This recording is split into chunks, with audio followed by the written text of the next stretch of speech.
जय हिंद दोस्तों, PS study में आप सभी का स्वागत है। इस क्लास में हम वीकली करंट रिवीजन देखेंगे। जो पूरे वीक की खबरें हैं उनका हम रिवीजन करेंगे इस क्लास में। तो आप भी अपने क्वेश्चन लगा सकते हैं कि आपके कितने क्वेश्चन ठीक जा रहे हैं, जिससे कि आपको आपकी तैयारी का पता चलेगा। हम स्टार्ट करते हैं। कल संविधान दिवस था। कल हमारा संविधान को स्वीकार किया गया था 26 नवंबर को। तो कल संविधान दिवस था। आप सभी को संविधान दिवस की हार्दिक शुभकामनाएं। स्टार्ट करते हैं क्लास। सभी एग्जाम के लिए इम्पोर्टेंट ये क्लास होने वाली है। इसमें वही क्वेश्चन है जो एग्जाम पॉइंट ऑफ व्यू से इम्पोर्टेंट हैं। तो आपको ये एग्जाम में क्लास बहुत ज्यादा हेल्प करने वाली है। स्टार्ट करते हैं। यहाँ पर आपको current affair plus static GK मिलेगा, जिसमें आपकी करंट की भी तैयारी होती है और साथ साथ स्टैटिक जीके की भी तैयारी होती है। स्टार्ट करते हैं हम। पहला क्वेश्चन है, भारत अंतर्राष्ट्रीय व्यापार मेला। भारत अंतर्राष्ट्रीय व्यापार मेला IITF यानी कि इंडिया इंटरनेशनल ट्रेड फेयर 2022 का विषय क्या है? IITF 2022 का विषय क्या है, हमारा ये क्वेश्चन है। इसकी थीम क्या है? तो यहाँ पर देखते हैं। इसकी थीम है vocal for local, local to global. क्या थीम है इसकी? Vocal for local, local to global. यानी कि वोकल के लिए लोकल और लोकल से ग्लोबल। हम भारत में बनाएंगे और पूरे विश्व में उसे विस्तारित करेंगे, उसे भेजेंगे, जिससे कि हमारी जीडीपी स्ट्रांग होगी। तो यहाँ पर देख सकते हैं, भारत अंतर्राष्ट्रीय व्यापार मेला 2022 का विषय क्या है? आंसर हो जाएगा vocal for local, local to global.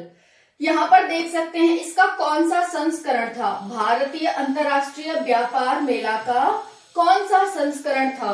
तो इसका संस्करण कौन सा था? 41 यानी कि 41वां इसका संस्करण था। एग्जाम पॉइंट ऑफ व्यू से इंपॉर्टेंट है। आपसे देखो, आपसे ये नहीं है कि इसमें एक ही क्वेश्चन है। IITF से आपके सारे क्वेश्चन कवर होने वाले हैं इस सेशन में। तो यहाँ पर देख सकते हैं इसकी थीम क्या है? Vocal for local, local to global. कौन सा संस्करण है? 41वां संस्करण है। कब आयोजित किया गया इसको? IITF को 14 नवंबर से 27 नवंबर 2022 तक इसे आयोजित किया गया। कब किया गया? यानी कि अभी किया जा रहा है। आज 27 नवंबर है, आज इसका लास्ट डे है। तो 14 नवंबर से 27 नवंबर 2022 तक इसका आयोजन किया गया। देख सकते हैं यहाँ पर 14 नवंबर 2022 से 27 नवंबर 2022 तक आयोजन इसका किया जा रहा है। कहाँ आयोजन किया जा रहा है? इसका आयोजन दिल्ली के प्रगति मैदान में किया जा रहा है। कहाँ किया जा रहा है? दिल्ली के प्रगति मैदान में इसका आयोजन किया जा रहा है। किसका? IITF का। अब इसका उद्घाटन किसने किया? यही क्वेश्चन बन जाता है कि इसका उद्घाटन किसने किया? इसका उद्घाटन किया केंद्रीय वाणिज्य मंत्री पीयूष गोयल ने। तो आपसे क्वेश्चन देखो किस तरह से पूछा जा सकता है एग्जाम में, कि जो IITF हुआ है हमारा 2022, उसकी थीम क्या है? आपको 2-4 ऑप्शन दे देंगे वहां पर। एक में आपके पास ये होगा वोकल फॉर लोकल और लोकल टू ग्लोबल। तो आपको किस पे टिक लगाना है? Vocal for local, local to global. देखो, चीजों का रिपीटेशन जब हम करते हैं ना, किसी का भी रिपीटेशन, तो उससे हमारे माइंड में वो परमानेंट मेमोरी में बात पहुंचती है। और फिर एग्जाम में अगर हमने रिवीजन भी नहीं किया ना, फिर बाद में एग्जाम टाइम में तब भी हमें ध्यान रहता है। तो रिपीटेशन बहुत ही जरूरी है। Vocal for local, local to global. अब ये आ सकता है कि इसका कौन सा संस्करण था IITF का? 41वां, 42वां, 50वां या 56वां, ऐसे दे देंगे आपको। तो आपको लगाना है कि 41वां संस्करण था। 14 नवंबर 2022 से 27 नवंबर 2022 तक ये चला। प्रगति मैदान में, दिल्ली के प्रगति मैदान में इसका आयोजन किया गया। देखो, यहाँ पर अंतरराष्ट्रीय है, तो आप अंतरराष्ट्रीय से सोचोगे कि इसे कहीं दूसरे देश का भी नाम दे सकते हैं ऑप्शन में। तो आप कंफ्यूज मत हो जाना इस ऑप्शन को देख करके। दिल्ली के प्रगति मैदान में इसका आयोजन किया गया है। 2022 का, जो कि 41वां संस्करण था। अब ये पूछा जा सकता है कि इसका उद्घाटन क्या प्रधानमंत्री नरेंद्र मोदी ने किया, क्या राष्ट्रपति मुर्मू ने किया, इस तरह से आपसे पूछा जा सकता है 2-4 ऑप्शन रख के। तो इसका आंसर किसने किया? वाणिज्य मंत्री ने, क्योंकि ये ट्रेड से संबंधित है तो इसमें इसीलिए वाणिज्य मंत्री आएंगे जो व्यापार से संबंधित हैं। कौन है हमारे मंत्री? पीयूष गोयल हैं हमारे मंत्री वर्तमान में। अब नेक्स्ट क्वेश्चन देख सकते हैं, हाल ही में किस मंत्रालय ने फार्मास्यूटिकल क्षेत्र में नवाचार और अनुसंधान के लिए NIPER रिसर्च पोर्टल लॉन्च किया है? हमारा क्वेश्चन क्या है, पहले अच्छे से समझते हैं क्वेश्चन को। क्वेश्चन है हाल ही में किस मंत्रालय ने, तो यहां पर देखो नोट करने वाली क्या बात है, किस मंत्रालय ने, किसको? फार्मास्यूटिकल क्षेत्र में। तो जो ये नीपेर है ये किस में क्षेत्र में शुरू किया गया है? फार्मास्यूटिकल, जो कि दवाइयों से संबंधित होता है। क्षेत्र में नवाचार और अनुसंधान के लिए, कि दवाइयों में किस तरह से नवाचार किया जाए, जो बीमारियां बढ़ रही हैं प्रतिदिन हमें एक नई बीमारी देखने को मिलती है, तो उसमें रिसर्च को बढ़ावा दिया जा सके और जो भी बीमारी आती है उनसे निपटा जा सके, ऐसी दवाइयों को खोजा जाए। तो इसके लिए नीपेर का उद्घाटन किया गया है, इसे लॉन्च किया गया है। अब पहला क्वेश्चन बनता है कि इसे किसके द्वारा लॉन्च किया गया है? सबसे पहला क्वेश्चन तो सभी के माइंड में आएगा, आपके माइंड में भी आ रहा होगा कि नीपेर को लॉन्च किसके द्वारा किया गया है? तो इसका आंसर हो जाएगा रसायन मंत्री के द्वारा। किसके द्वारा? रसायन मंत्री के द्वारा। अब रसायन मंत्री कौन है? उर्वरक मंत्री वह स्वास्थ्य और परिवार कल्याण मंत्री डॉक्टर मनसुख मांडविया। रसायन उर्वरक मंत्री प्लस स्वास्थ्य और परिवार कल्याण मंत्री, दोनों के मंत्री यही हैं, डॉक्टर मनसुख मांडविया। तो नीपेर किसके द्वारा लॉन्च किया गया है? डॉक्टर मनसुख मांडविया के द्वारा। अब नेक्स्ट क्वेश्चन बनता है कि नीपेर की फुल फॉर्म क्या है? एग्जाम में फुल फॉर्म भी पूछी जाती है, सभी एग्जाम ले लो, चाहे सीपीओ का ले लो, आप दिल्ली सीपीओ का हुआ था, चाहे दिल्ली हेड कांस्टेबल का ले लो, चाहे आप यूपी का कोई भी एग्जाम ले लो, सभी में फुल फॉर्म पूछी जाती हैं। वो बच्चों का टेस्ट देखते हैं कि अगर बच्चे ने ये तो रट लिया होगा कि कहाँ हुआ, इसका किसके द्वारा उद्घाटन किया गया, किस तारीख को हुआ, ये तो रट लिया होगा, लेकिन इसकी फुल फॉर्म क्या है ये नहीं रटा होगा बच्चे ने, तो फिर वो फुल फॉर्म पूछ लेते हैं आपसे और फिर वहीं आप मार्क खा जाते हैं। तो आपको यहाँ पर फुल फॉर्म भी इसकी देखनी है, काफी इंपॉर्टेंट है। बीमारियों को देखते हुए, पर्यावरण चेंज हो रहा है इसको देखते हुए नीपेर की फुल फॉर्म बहुत ही इंपॉर्टेंट है। क्या है इसकी full form? National institute of pharmaceutical education and research. क्या इसकी फुल फॉर्म है? National institute of pharmaceutical education and research इसकी फुल फॉर्म है। तो नीपेर की फुल फॉर्म आपको याद रखनी है, इसकी फुल फॉर्म ये है। हमने क्या देखा इस क्वेश्चन में? हाल ही में किस मंत्रालय ने फार्मास्यूटिकल क्षेत्र में नवाचार और अनुसंधान के लिए। अब देखो क्वेश्चन ये देख लिया कि जो नीपेर है उसका उद्घाटन किसने किया, जो उर्वरक मंत्री हैं और जो यहाँ पर स्वास्थ्य और परिवार कल्याण मंत्री हैं मनसुख मांडविया ने किया। ठीक है, इसका नाम क्या है? नीपेर का जो नवाचार के लिए लॉन्च किया गया है नीपेर है। इसकी फुल फॉर्म क्या है ये देख लिया। अब आपसे पूछ सकता है, एग्जामिनर आपसे पूछ सकते हैं कि जो नीपेर है वो किस क्षेत्र में लॉन्च किया गया है, किस क्षेत्र के में काम करेगा ये, तो वो दे देंगे कि ये करेगा ये शिक्षा के क्षेत्र में काम करेगा, ये अनुसंधान के क्षेत्र में काम करेगा, ये फार्मास्यूटिकल क्षेत्र में काम करेगा। एक दो ऑप्शन और दे देंगे, वो 4 ऑप्शन देंगे, एक दो और दे देंगे। तो आपको बताना है कि ये किसमें? फार्मास्यूटिकल क्षेत्र के नवाचार और अनुसंधान के लिए इसे लॉन्च किया गया है। इतना क्लियर हो गया? अब नेक्स्ट देखते हैं, हाल ही में तेल के रिसाव के कारण पर्यावरण आपातकाल की घोषणा किसने की है? किस देश के द्वारा तेल के रिसाव के कारण पर्यावरण आपातकाल की घोषणा की है? इसका आंसर क्या हो जाएगा? पेरू। पेरू कहां पर है? ये दक्षिण अमेरिका का एक देश है पेरू। पेरू की राजधानी लीमा है और ये पैसिफिक ओशन के किनारे पर ही पड़ता है। तो जहां से कोई जहाज जाता है पानी का तेल का, तो वहां पर रिसाव हो जाता है। और पेरू में पहले भी आपातकाल घोषित किया गया था और अभी भी आपातकाल किया गया है। ज्यादातर अगर देखो आपको एग्जाम में याद भी ना रहे तो आप 2 देश याद रखना, एक पेरू और दूसरा मालदीव। इन दोनों देशों में बहुत ज्यादा तेल का रिसाव होता है और इनमें पर्यावरण आपातकाल की घोषणा होती है। तो आपको 2 देश याद रखने हैं। कौन कौन से? पहला हो गया पेरू और दूसरा हो गया मालदीव। इतना क्लियर?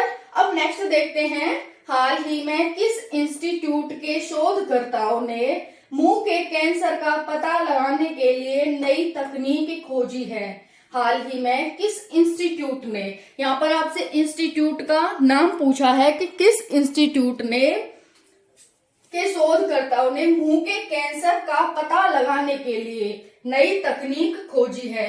इसका आंसर क्या हो जाएगा? Guru Nanak institute of dental science.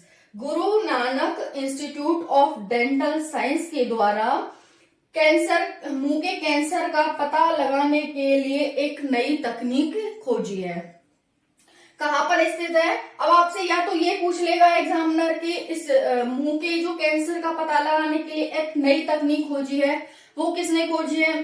तो आपका आंसर हो जाएगा Guru Nanak institute of dental science. आपसे ये पूछ सकते हैं, क्योंकि करंट का क्वेश्चन है, कि गुरु Nanak institute of dental science कहाँ स्थित है, क्वेश्चन बन जाएगा। तो आपको ये एक जनरल नॉलेज की वजह से ही पता होना चाहिए और एग्जाम पॉइंट ऑफ व्यू से भी पता होना चाहिए कि ये कोलकाता में स्थित है। गुरु Nanak institute of dental science कहाँ स्थित है? कोलकाता में स्थित है। नेक्स्ट क्वेश्चन है, केंद्र सरकार ने किसे देश का मुख्य आर्थिक सलाहकार नियुक्त किया है? अभी हाल ही में भारत के मुख्य आर्थिक सलाहकार नियुक्त हुए हैं, जो कि प्रधानमंत्री हो गए। उनको आर्थिकी के लिए उन्हें सलाह देते हैं आर्थिक क्षेत्र में। तो केंद्र सरकार ने किसे देश का मुख्य आर्थिक सलाहकार नियुक्त किया है? आंसर हो जाएगा डॉक्टर वी अनंत नागेश्वर को। किसे? डॉक्टर वी अनंत नागेश्वर को मुख्य आर्थिक सलाहकार नियुक्त किया गया है। तो ये लेटेस्ट न्यूज है। नेक्स्ट क्वेश्चन है, किस देश ने हाल ही में AK-203 कलाश्रिकोव असॉल्ट राइफलें भारतीय सशस्त्र बलों को सौंप दी हैं? क्वेश्चन दोबारा रिपीट करते हैं, लंबा चौड़ा लग रहा है कि पता नहीं कितना लंबा चौड़ा क्वेश्चन है। किस देश ने, हमें देश पूछा है, यहाँ पर क्या पूछा है? देश। हाल ही में AK-203 कलाश्रिकोव असॉल्ट राइफलें भारतीय सशस्त्र बल को सौंपी हैं। तो यहाँ पर नोट करने वाली क्या बात है? पहला है किस देश ने, कौन सी मिसाइल जो राइफल है ये AK-203 203 नहीं बोलना है, इसका नाम ही होता है AK-203। तो ये मिसाइल है जिसे हम कलाश्रिकोव असॉल्ट राइफल भी कहते हैं, भारतीय सशस्त्र बलों को सौंप दी हैं। आंसर क्या हो जाएगा? किस देश की जगह? रूस ने AK-203 कलाश्रिकोव असॉल्ट राइफलें भारतीय सशस्त्र बल को सौंपी हैं। अब यहाँ क्वेश्चन उठता है कि कितनी राइफलें भारतीय सशस्त्र बलों को सौंपी हैं, यानी कि ऐसा नहीं है कि उसने उपहार में दी हो रूस ने, हमने खरीदी हैं रूस से। ये 70,000 असॉल्ट राइफलें हमने रूस से खरीदी हैं। कौन सी असॉल्ट राइफल? जो कि AK-203 है। इतना क्लियर? कौन सी राइफल है? AK-203। अब एग्जामिनर आपसे पूछ सकता है कि जो AK-203 असॉल्ट राइफल है वो किस देश में निर्मित होती हैं? आपका आंसर होगा रूस में निर्मित होती हैं। और अभी हमने रूस से 70,000 असॉल्ट राइफलें, जिसका नाम AK-203 कलाश्रिकोव असॉल्ट राइफलें हैं, इसका नाम है, और वो हमने खरीदी हैं। नेक्स्ट क्वेश्चन है, ढाका अंतर्राष्ट्रीय फिल्म समारोह किस भारतीय फिल्म ने सर्वश्रेष्ठ अवार्ड जीता है? अभी हाल ही में 2022 में ढाका अंतर्राष्ट्रीय फिल्म समारोह हुआ था, जिसमें कि भारतीय फिल्म ने सर्वश्रेष्ठ अवार्ड जीता है भारतीय फिल्म ने। तो ये हमारे लिए गर्व की बात है। और ये देख लेते हैं इसमें क्या है। यहाँ पर देख सकते हैं कि ढाका कहाँ पर है? बांग्लादेश की राजधानी है ढाका। और यह कौन सा संस्करण था? तो ये 20वां संस्करण था इसका। 15 से 23 जनवरी 2020 में ये हुआ था। और अभी भारतीय फिल्म ने इसमें सर्वश्रेष्ठ अवार्ड प्राप्त कर लिया है। कौन सी फिल्म है? कूंजगल ये एक ड्रामा फिल्म है। कूंजगल, इसने ढाका अंतर्राष्ट्रीय फिल्म समारोह में सर्वश्रेष्ठ फिल्म का अवार्ड प्राप्त कर लिया है। यहाँ देख सकते हैं कहाँ हुआ, आप देख सकते हैं ढाका में आयोजित हुआ। कूजगल भारतीय फिल्म है जिसने ये अवार्ड प्राप्त कर लिया है। कूजगल जो फिल्म है एक ड्रामा फिल्म है, ये किस भाषा की है, ये भी आपको यहाँ ध्यान रखना है कि ये तमिल भाषा की एक ड्रामा फिल्म है। यहाँ पर लिखा है कि ये तमिल भाषा की एक ड्रामा फिल्म है, इसने क्या है ये अवार्ड प्राप्त कर लिया है। नेक्स्ट क्वेश्चन देखते हैं। हाल ही में किसे, अब हाँ इसके निर्देशक कौन है आपसे ये पूछा जा सकता है कि जो कूजगल है फिल्म है, तमिल भाषा की फिल्म है, इसके निर्देशक कौन है, किसके द्वारा निर्देशित की गई है। PS विनोद राज के द्वारा इसे निर्देशित किया गया है। तो आप भी जाकर के देख सकते हैं, ये एक ड्रामा फिल्म है, अच्छा है, कुछ एक्टिविटी क्रिएटिविटी हमें देखने को मिलेगी इसमें। और तमिल की फिल्म जो है वो काफी अच्छी हिट जा रही है। अभी हमने देखा तो था कि जो RRR है उसे अंतरराष्ट्रीय स्तर पर सर्वश्रेष्ठ फिल्म पुरस्कार मिल चुका है। वैसे अभी यहाँ पर कूजगल ये भी एक तमिल फिल्म है, इसे भी यहाँ पर ढाका अंतरराष्ट्रीय फिल्म अवार्ड मिल चुका है। तो यहाँ पर हमें क्या याद रखना था, ढाका अंतरराष्ट्रीय फिल्म समारोह किस भारतीय फिल्म ने सर्वश्रेष्ठ अवार्ड जीता है। कूजगल फिल्म जो कि तमिल भाषा में लिखी हुई है, ये एक ड्रामा फिल्म है, इसका 20वां संस्करण हुआ था 15 से 23 जनवरी 2022 में। ये किसके द्वारा निर्देशित है, PS विनोद राज के द्वारा इसे निर्देशित किया गया है। और ये जो समारोह है वो ढाका में हुआ जो कि बांग्लादेश की राजधानी है। इतना क्लियर, अगर इसमें से कोई भी आपको डाउट रहता है तो आप कमेंट सेक्शन में पूछ सकते हैं। इतना हो गया हमारे। अब है नेक्स्ट, हाल ही में किसे परम विशिष्ट सेवा पदक से सम्मानित किया गया है। किसे किया गया है परम विशिष्ट सेवा पदक से सम्मानित, नीरज चोपड़ा को। नीरज चोपड़ा, अब क्वेश्चन यहाँ तो इतना तो क्लियर हो गया जो हमारा क्वेश्चन था कि किसे ये परम विशिष्ट सेवा पदक प्रदान किया गया है, नीरज चोपड़ा। लेकिन नीरज चोपड़ा किस खेल से संबंधित हैं, तो आप यहाँ पर देख सकते हैं ये भाला फेंक से संबंधित हैं। और ये पहले व्यक्ति बन गए थे जिन्होंने ओलंपिक में गोल्ड मेडल जीता था। ओके, तो यहाँ पर ये आपके लिए इंपॉर्टेंट हो जाता है। ओलंपिक गोल्ड मेडलिस्ट भी है नीरज चोपड़ा, हरियाणा के रहने वाले हैं ये, इस तरह से। नेक्स्ट है, ICC का नया चेयरमैन कौन बन गया है। ICC इंटरनेशनल क्रिकेट काउंसिल का नया चेयरमैन कौन बन गया है, इसका आंसर हो जाएगा ग्रेन बार्कले। क्या है इसका आंसर, ग्रेन बार्कले ICC के नए चेयरमैन बन गए हैं।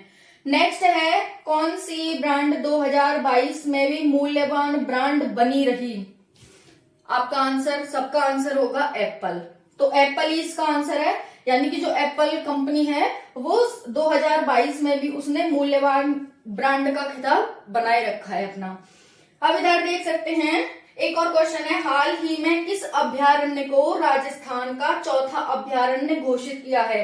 एग्जाम पॉइंट ऑफ व्यू से मोस्ट इंपोर्टेंट ये क्वेश्चन हो जाता है, हाल ही में किस अभ्यारण्य को राजस्थान का चौथा अभ्यारण्य घोषित किया गया है।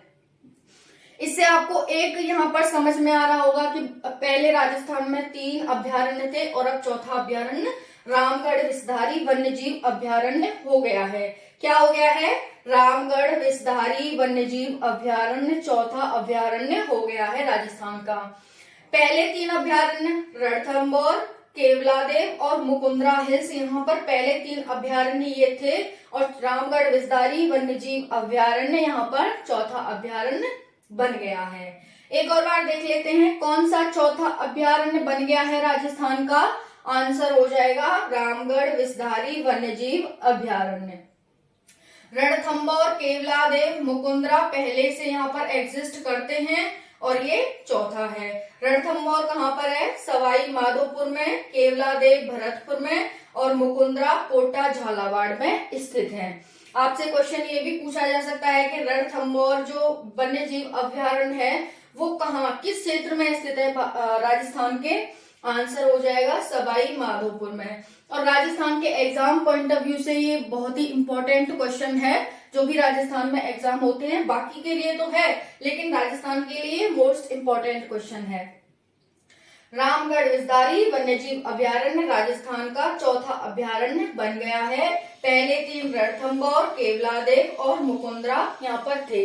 रणथंभौर सवाई माधोपुर में स्थित है, केवलादेव भरतपुर में स्थित है, मुकुंदरा हिल्स कोटा झालावाड़ में स्थित है। अब आपके लिए 2 क्वेश्चन है, इनका आंसर पर अगर आप देने में सक्षम हैं तो आपकी तैयारी बहुत ही उम्दा चल रही है। यहाँ पर देखते हैं क्वेश्चन ऑफ द डे, संविधान दिवस कब मनाया जाता है? आप कमेंट सेशन में इसका आंसर देना। संविधान दिवस कब मनाया जाता है? मैं इसका आंसर बता देती हूँ। 26 नवंबर को संविधान दिवस मनाया गया, कल के दिन। 26 नवंबर 1949 को संविधान सभा द्वारा हमारे संविधान को स्वीकृति प्रदान की गई थी और लागू कब हुआ था? 26 जनवरी 1950 को, जिसे हम गणतंत्र दिवस के रूप में मनाते हैं। और यही कारण है कि हम गणतंत्र दिवस मनाते हैं। बहुत से बच्चों का क्वेश्चन होता है कि चलो स्वतंत्रता दिवस 15 अगस्त को मनाते हैं तो हमारा देश स्वतंत्र हुआ था, लेकिन गणतंत्र दिवस क्यों मनाया जाता है? बहुत से लोगों को ये नहीं पता। तो ये आपको पता होना चाहिए कि गणतंत्र दिवस वाले दिन हमारा संविधान लागू हुआ था ऑफिशियल रूप से, तो उसी को हम गणतंत्र दिवस के रूप में मनाते हैं। तो यहाँ पर आंसर क्या हो जाएगा? 26 नवंबर को हमारा संविधान दिवस मनाया जाता है। और नेक्स्ट है, डीआरडीओ के अध्यक्ष कौन है वर्तमान में? आंसर अगर आपको आता है तो कमेंट सेशन में देना। यहाँ पर डीआरडीओ के अध्यक्ष हैं समीर वी कामत। क्यों, कौन है? समीर वी कामत नए अध्यक्ष बने हैं ये, पहले सतीश जी रेड्डी नहीं है, यहाँ पर ये नए अध्यक्ष बने हैं समीर वी कामत। तो आपको ये सेशन कैसा लगा कमेंट सेशन में जरूर बताना। इसकी पीडीएफ आपको Telegram channel PS Priyanka Sharma study पर मिल जाएगी, तो वहां से आप उसे ज्वाइन करके प्राप्त कर सकते हैं। जय हिंद, जय भारत।